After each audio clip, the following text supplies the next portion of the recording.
But snowpack numbers in the Rockies are improving. With the possibility of extra spring runoff, is it possible that we could refill Lake Mead in just 1 year?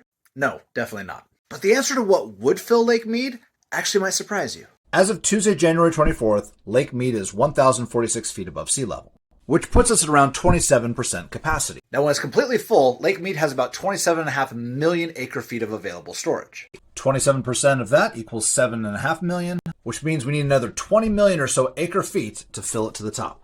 The Colorado River Compact and all of its ancillary laws allocate around 16.5 million acre-feet from this river every single year. And that allocation comes out regardless of whether or not there actually is that much water in the river. Some years there's more, and lately there's been less. Here's a record of the flow of the Colorado River every month since 1905.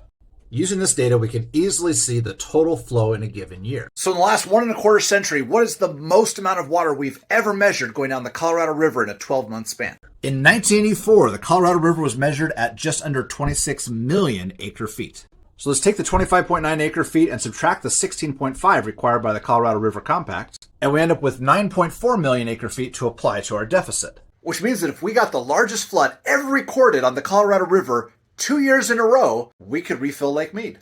Now keep in mind, this assumes no water is stored in Lake Powell. If we want to see both lakes filled up, you probably need 4 or 5 of those record floods. This might seem like an impossible aspiration, but it's really not unprecedented. Here's a chart of the Colorado's flow for as long as we've been measuring. The red line is the 16.5 million acre-feet that has been allocated by the Colorado River Compact.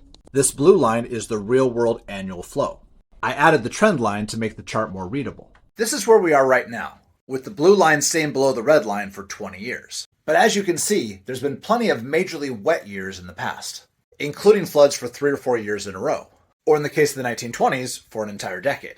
Now, with the changing effects of climate change, it is impossible to know the future. It's entirely possible that high flows on the Colorado River will come back, but it's also possible that it won't, at least not in a reasonable amount of time. Which is why it's so important that we plan for the water that we have and not the water that we wish we had.